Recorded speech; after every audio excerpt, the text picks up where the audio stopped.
되었은즉 사함이 없느니라. 아멘. 9장에서 계속 하시는 말씀은 동물의 피로 드리는 제사의 시대는 끝났다. 이젠 예수 그리스도의 십자가의 죽으심으로 말미암아 과거 율법에 기록되어 있는 그 예배의 시대는 끝이 났다. 이 말씀 지금 계속 하고 있습니다. 여러분, 과거의 예배는 그 율법 시대 때의 예배는 속죄가 항상 그 예배의 중심이었습니다. 속죄. 내 죄를 속한다는 거죠. 용서받는다는 겁니다. 그러니까 예배의 의미에 속죄가 아주 강했습니다. 이스라엘의 대표적인 그 5가지 제사법이 있잖아요. 번제, 소제, 화목제, 속죄제, 속건제, 이 5가지가 있는데 이 5가지의 제사에 모두가 다 죄와 관련되어 있습니다. 그래서 이 죄와 관련되는 거는 불에 죽여서 불에서 태워 하나님께 올려드리는 거거든요. 그래서 뭐 동물을 잡아 죽이는 그런 과정이 있는데 소제는 그렇지 않습니다. 소제는 이제 곡물로 드리는 제사법으로 곡물을 태워서 드립니다. 그런데 그 곡물조차도 속죄의 의미가 그 안에 담겨 있습니다. 그래서 과거의 그 제사법에는 항상 이 죄라고 하는 것이 관련이 되어 있고 이 죄를 해결하기 위한 예배였습니다. 그런데 오늘 그 말씀에 보면 이러한 죄의 문제를 단번에 예수님께서 십자가에서 해결해 주셨습니다. 그래서 이 죄에 대한 문제는 이미 2000년 전에 다 해결이 되었기 때문에 이젠 부활하신 우리 주님을 두고 그 희생, 다시 말해서 내 죄를 속하기 위한 어떤 그 동물의 죽음으로 예배를 드릴 필요가 없습니다. 한마디로 제물을 드릴 필요가 없다는 겁니다. 제물.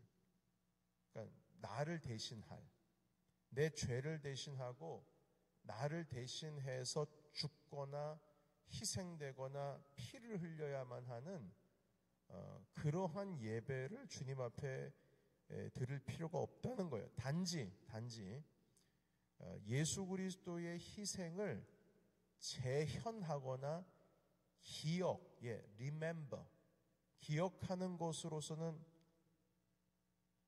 만족합니다. 그거로서만 만족합니다. 그게 뭐냐면 성만찬입니다. 성만찬. 예수님의 몸과 예수님의 피를 우리가 먹는 거죠. 이 성만찬이라고 하는 것은 예수님께서 직접 가르쳐 주신 겁니다. 여러분, 율법에는 하나님이 천사를 통해서 5가지 제사법을 가르쳐 주셨어요. 모세에게. 그런데 그건 이제 폐하여지고 예수님의 십자가와 부활이 있은 후부터는 예수님께서 제정하시고 예수님께서 가르쳐 주신 예배법. 그게 바로 성만찬입니다. 이 성만찬이라고 하는 것은 우리의 죄를 위하여서 우리 그리스도께서 몸이 찢겨지시고 피를 흘리셨다라고 하는 것을 기억하는, 또 다른 말은 기념하라 하셨으니까 그 기념하고 기억하는 것으로서 충분하다는 겁니다. 그러니까 주님께서 가르쳐 주신 그 예배법이요. 그래서 여러분, 우리가 오늘날에 있어서 당연히 죄에 대한 회개는 있어야 하지만 그 회개를 위해서 내 죄를 속하기 위해서 어떤 제물을 바치거나 뭘 하는 게 없습니다. 한마디, 주님 저의 죄를 용서해 주세요 하면서 헌금 딱 드리고 이런 거 없다는 겁니다. 여러분, 헌금의 의미는 구원받은 것에 대한 감사이지, 그리고 나에게 은혜 주신 것에 대한 하나님께 드리는 감사이지, 이 헌금을 드려야 내 죄가 해결이 된다라는 개념이 아닙니다. 여러분, 그런데 옛날에 성베드로 성당, 바티칸에 있는 그 베드로 성당을 짓기 위해서 과거의 종교개혁 이전에 어떤 일을 행했냐면 하나님 아버지 앞에 그 면죄부라고 하는 걸 판매해가지고 거기에 이름 적으면 구원을 받는다. 심지어는 죽었던 사람이라 할지라도 영역에서 다시 천국으로 직행열차 타게 된다 해서 그 면죄부를 팔아가지고 그 돈으로 방식으로 성당을 만들었거든요. 그러니까 거기에는 돈 내는 것이, 그 면죄부를 사는 것이 한마디로 내 속죄, 심지어 죽은 자를 위한 속죄의 어떤 대안이 된 것이죠. 그러나 예수 그리스도의 죽음과 부활이 있었던 후부터는 속죄에 대한 제사, 한마디로 뭔가 희생을 하고 뭔가 그걸 대신할 수 있는 그 제사법은 없다는 거예요. 단지 예수님의 그 성만찬, 주님의 몸과 피를 기억하는, 기념하는 것으로 충분하다는 것입니다. 자, 그렇다면 여러분, 오늘날 우리는 어떤 예배를 드려야 할까요? 과거 예배는 죄에 초점이 맞춰졌는데, 그럼 오늘의 예배는 어떻게 하는가? 이미 죄 씻음을 받은 우리는 이제 그러면 예배의 방향은 어떻게 해야 되는가라고 했을 때에, 오늘날의 예배는요, 내가 받은 구원에 대한, 내가 하나님의 자녀가 되었다는, 내가 용서받았다라고 하는 것에 대한 감사하는 자로서의 예배가 있습니다. 감사하는 자. 그것밖에 없어요. 여러분, 그래서 예배라고 하는 것을 신학적으로 정의할 때 하나님의 은혜로 말미암아 예수 그리스도의 십자가의 구속으로 구원을 받은 자들이 하나님께 향하여서 그 구원을 받은 것에 대한 응답이다, 감사다, 이것을 예배의 정의로 표현을 하고 있습니다. 오늘날의 예배입니다. 그래서 여러분, 오늘날의 우리의 모든 예배는 구원받은 자로서 하나님께 드리는 예배입니다. 용서받은 자로서 하나님께 나아가는 거예요. 물론 예배 시간에 우리가 죄사함에 대한 기도를 드리긴 합니다. 그러나 그 죄사함이라고 하는 것이 예배의 핵심이 아니에요. 예배의 핵심은 죄사함을 받아서 구원함을 얻은 자들이 하나님께 감사함으로 드리는 예배이고, 구원받은 자들이 그렇다면 이 땅 가운데서 주의 말씀으로 어떻게 살아갈 것인가에 대한 주의 말씀을 듣고 마음을 새롭게 하고 세상으로 나아가는 예배인 것입니다. 여러분, 그래서 히브리서 오늘 9장을 읽었습니다만 10장으로 잠깐 뒤로 넘어가겠습니다. 뒤로 넘어가서 10장 22절에서 25절까지의 말씀을 함께 읽겠습니다. 22절에서 25절. 그러니까 9장까지는 대제사장이시고 우리의 영원한 대제사장, 그리스도의 속죄의 그 보혈로 말미암아 우리가 죄 씻음 받았기 때문에 그 단번에 드린 제사로 말미암아 더 이상 죄 용서받는 것에 대한 희생의 제사를 할 필요가 없다라고 말씀하셨으니, 그렇다면 이제는 우리가 주님 앞에 어떻게 나아가야 될 것인가? 예배의 본질은 뭐고 속성은 뭐냐? 오늘날에 드리는 예배, 그것에 대해서 말씀을 하고 있어요. 여러분 22절부터 25절 읽겠습니다. 시작. 우리가 마음의 뿌림을 받아 악한 양심으로부터 벗어나고 몸은 맑은 물로 씻음을 받았으니 참 마음과 온전한 믿음으로 하나님께 나아가자. 아멘. 보세요. 여러분 12절, 22절. 이미 씻음을 받았으니까 이젠 참된 마음과 온전한 믿음으로 주님께 나아가자. 이 말은 주님을 예배하자 이 뜻입니다. 자, 그리고 23절 제가 읽겠습니다. 또 약속하신 이는 믿부시니, 믿부시다는 것은 신실하다는 뜻이에요. 우리가 믿는 도리의 소망을 움직이지 말고 굳게 잡고, 왜냐하면 우리가 구원받았으니까 더 이상 절망과 근심과 걱정과 이 죄악, 어두움의 그늘 가운데 있는 존재가 아니라는 거예요. 그러니까 예배로 나아가는 자의 본질이 다릅니다. 여러분, 물론 우리가 수고하고 무거운 짐들을 다 가지고 나왔지만, 하나님께 나왔으면 수고하고 무거운 짐을 가지고 나왔기 때문에 아이고 주님 나를 봐주세요. 원래 예배의 본질은 이게 아니고요. 이 무거운 짐을 내려놨잖아요. 내려놨으면 하나님께서 당연히 이 모든 것을 깨끗하게 씻어주시고 가져가 주실 것에 대한 믿음으로 나아가는 겁니다. 그러니까 예배는 기쁨인 거예요. 내려놨으니까 주님 앞에 걱정과 근심, 수고하고 무거운 짐들을 다 내려놓고 가는 거니까 기쁨과 제사, 기쁨과 감사가 충만한 겁니다. 그래서 예배는 축제여야 해요. 원래는. 물론 우리 집회 가운데 있어서 통곡하며 하나님 아버지 앞에 회개를 드리기 위한 특별한 집회가 있습니다만, 본질적으로 예배는 하나님께 은혜 받은 것에 대한, 내가 죄 씻음 받은 것에 대한 감사함으로 아예 그걸 이미 정해놓고 가는 거예요. 내가 용서받았다. 그러니까 옛날엔 그게 아니거든요. 용서를 받기 위해서 가는 거거든요. 그래서 오늘 이 말씀 보시게 되면 우리가 믿는 도리의 소망을 움직이지 말며 굳게 잡고 굳게 잡으라. 우리가 이미 죄 용서함 받았고 하나님의 자녀가 되었다. 자, 그리고 이게 중요합니다. 24절. 서로 돌아보아 사랑과 선행을 격려하며. 그러니까 우리가 삶 속에서의 예배로 바뀌는 겁니다. 여러분, 어제도 우리 함께 말씀을 나눴죠. 로마서 12장 1절과 2절. 그러므로 형제들아, 내가 하나님의 모든 자비하심으로 너희를 권하노니 너희 몸을 하나님이 기뻐하시는 거룩한 산제물로 드리라. 이는 너희가 드릴 영적인 예배니라. 그러니까 믿는 자가 드릴 예배는 이제 영적인 예배, 삶으로 나아가는 예배. 이 퍼블릭한 공간에서 공예배로 하나님께 드리는 예배 외에도 우리가 살아가고 있는 그 삶 가운데에 하나님 아버지 앞에 주님의 말씀과 주님의 가르침과 구원 얻은 자로서 살아가는 그 삶 자체가 예배가 되어야 된다는 거예요. 너희는 이 세대를 본받지 말고 오직 마음을 새롭게 함으로 변화를 받아 하나님의 선하시고 하나님의 기뻐하시고 하나님의 그 온전하신 뜻이 무엇인지를 분별하도록 살아가는 것. 그렇게 살아가는 것이 예배라는 거예요. 그래서 24절에도 이제 구원을 얻었으니까 선행과 사랑을 격려하며 25절 같이 읽습니다. 시작. 모이기를 패하는 어떤 사람들의 습관과 같이 하지 말고 오직 권하여 그날이 가까움을 볼수록 더욱 그리하자. 아멘. 여러분, 오늘날 모이기를 패하는 어떤 사람들의 습관, 이게 습관이래요. 여러분, 근데 우리 노예뿐만이 아니에요. 지난번에 3번에서 오시는 이상감 목사님이랑도 얘기를 나눴습니다만 한국에 많은 교회가 문 닫고 있다는 거예요.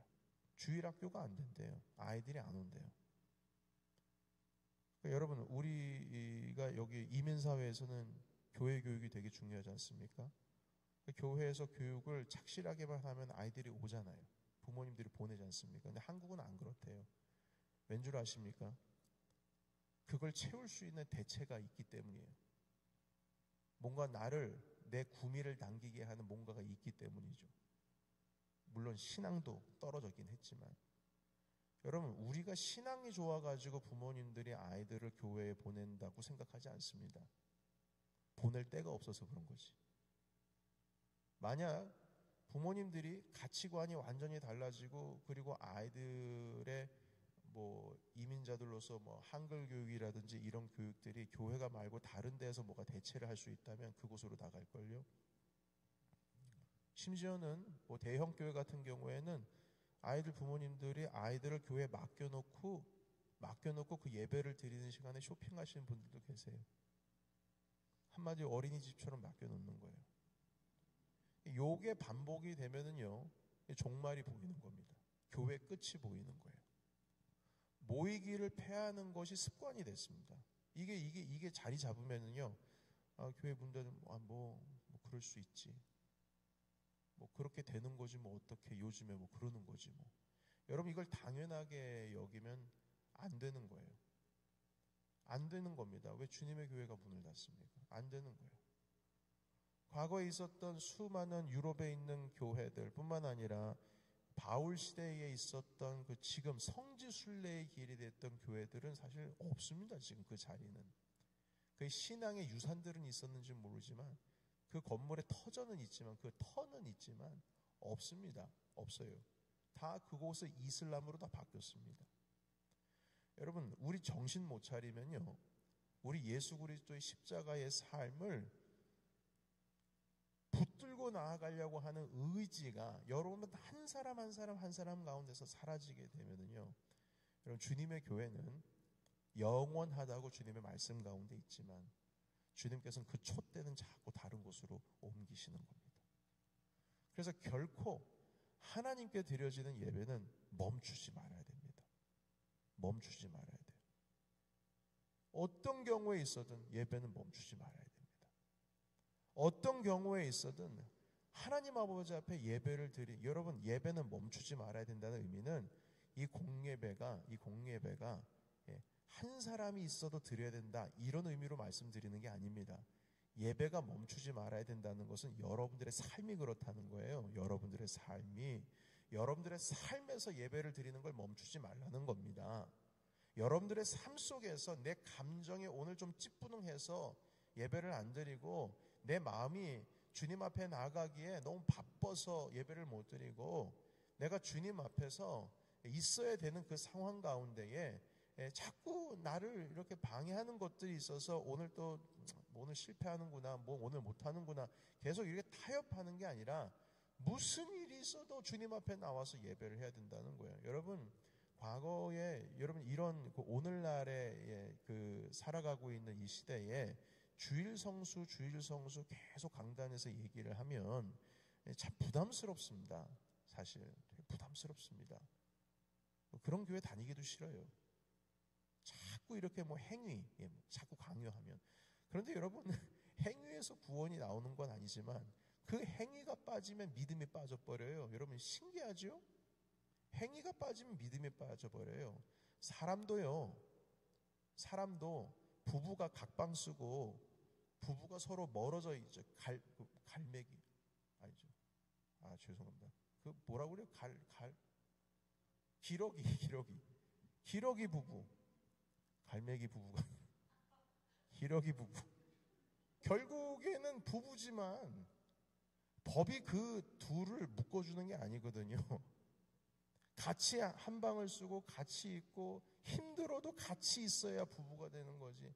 결국에는 기러기 부부들, 젊으신 부부들, 뭐 아이들 뭐 유학 보내고 뭐 하고 해서 그 멀어지는 거 많이 보잖아요. 멀어지면 멀어지게 돼 있어요.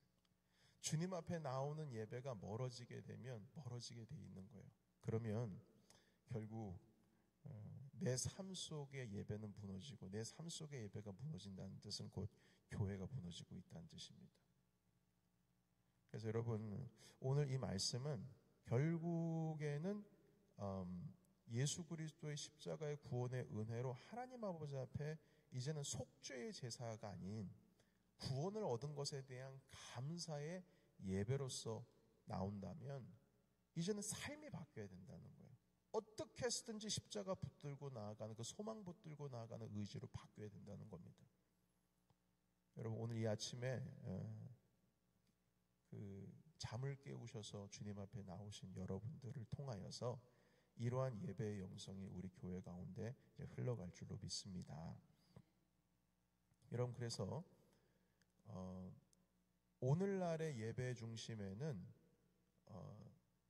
사실 이제 제단이라는 표현을 쓰잖아요. 우리가 뭐 새벽 제단 이런. 근데 사실 엄밀한 이제 좀 정말 따지고 본다면 그런 단어가 좀 사실은 좀 잘못된 단어입니다. 우리가 새벽 제단이라는 표현은 뭐 그냥 평범하게 쓰긴 합니다만 뭐 저 쓸 수 있다고 생각해요. 저도 쓸 수 있다고 생각해요. 뭐 그게 우리 정서니까. 그러나 학자라면 만약에 신학자, 학문을 공부하고 성경을 공부하고 이런 그 신앙인이 아니라 신학자들은 새벽 제단이라는 표현을 쓰면 안 됩니다. 제단이 이미 무너졌어요. 십자가에서 다 해결을 했습니다. 제단이라고 하는 표현 자체가 제물을 바친다는 의미가 있거든요. 그리고 여러분 그 중세교회 이제 죄송합니다만 뭐 가톨릭을 말하지 않을 수가 없죠. 가톨릭은 우리는 이제 여러분 기억나십니까? 전통적인 우리 넘치는 교회 옛날 과거에도 보시게 되면 저도 어릴 때 기억이 있어요. 성만찬상이 항상 이 앞에 있었어요. 회중과 그리고 목회자 사이에 있었습니다. 개신교는 그렇습니다. 그런데 가톨릭은 그 성만찬 그 상이 어디 있냐면 뒤에 있습니다. 여기 이 뒤에 있습니다. 그러니까 이게 무슨 뜻이냐면 사제가 이렇게 뒤를 돌아서 그 성만찬 거기에서 할 걸 다 하고 그리고 나서 요걸 가지고 이렇게 나눠 드립니다. 이게 무슨 말이냐면 그들에게 있어서 이건 제단인 거예요. 제단이에요. 우린 제단이 아니죠. 기억을 하는, 주님께서 내게 베풀어 주신 구원을 기뻐하고 예수님께서 나를 위해서 돌아가신 것을 기억하는 제단이 아니에요. 그래서 제단이 아닙니다. 근데 그들은 제단으로 생각을 해요. 우리 제단이어서 이쪽으로 갔어요. 그래서 이 사제가 한마디로 이 목회자가 하나님과 여러분 사이의 중재자가 되는 거예요. 그런데 중재자는 누구예요? 우리의 중재자는 예수 그리스도. 그분이 중재자예요. 그러니까 우리는 예수 그리스도를, 주님의 몸과 피를 함께 쉐어하는 거예요. 그리고 기억하는 거죠. 이게 다 신학적인 의미가 있습니다. 그래서 가톨릭에서는 미사라는 표현이 있잖아요. 미사라고 하는 원래 원뜻이 뭐냐면 제사라는 뜻입니다. 한마디로 재물이 있어야 되는. 그러니까 우리는 그 예배라고 하는 표현을 미사라고 한다는 건 이게 그 신학적으로도 그게 이제 그 종교개혁자의 입장에서 보면은 문제가 있는 거죠. 제사는 없어요, 이제는. 미사가 없는 겁니다. 예수 그리스도의 십자가의 볼로 다 끝나버렸어요. 하나님께 드려지는 예배만 있을 뿐이지. 속죄의 제사는 이제 뭐 희생해가지고 뭘 죽여야 하고 뭘 바쳐야 하고 드려야지 예배가 된다라고 하는 거는 없는 거예요. 우리가 하나님께 드려지는 헌금은 기쁨과 감사함으로 드리는 것이지, 그것으로 인해서 내 예배가 완성이 되고 그것으로 인해서 하나님께서 내 예배를 받으신다. 한마디로 가인과 아벨과 같은 그러한 뭔가를 드려야지 하나님께 예배를 드리는 그것이 끝났다는 겁니다. 헌금 물론 있어야 되지만 구원에 대한 감사니까. 그래서 여러분, 우리의 삶 가운데에 예배에 대한 이 마음을 바꿔야 됩니다. 예배는 무거운 짐을 가지고 나왔잖아요. 내려놨으면 축제로 바뀌는 겁니다. 십자가 그 모든 것을 해결했다라고 하는 믿음이 있으니까 소망함으로 나아가는 것이죠. 그래서 여러분, 오늘 이 말씀 붙드시고 모이기를 패하는 어떤 사람들의 습관과 같이 하지 말고 오직 권하여서 그날이 가까울수록 더욱더 주님을 예배하자. 그런데 과거의 예배가 아니에요. 이제는 기쁨의 예배요, 소망의 예배요, 어떤 상황 속에서도 그리스도의 십자가를 든든히 붙들고 나아가는 그 예배를 드리자. 그래서 이제 9장을 넘어가고 있습니다.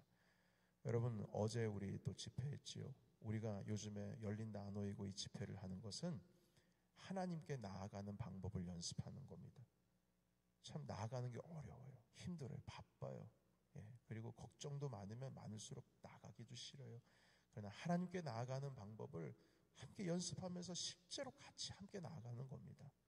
그래서 이 모든 시간을 통하여 하나님 우리 교회에 예배에 부흥이 있게 하시고 참된 예배자가 우리 안에 넘치게 하옵소서. 이러한 기도 제목으로 이 아침 시작하기를 원합니다.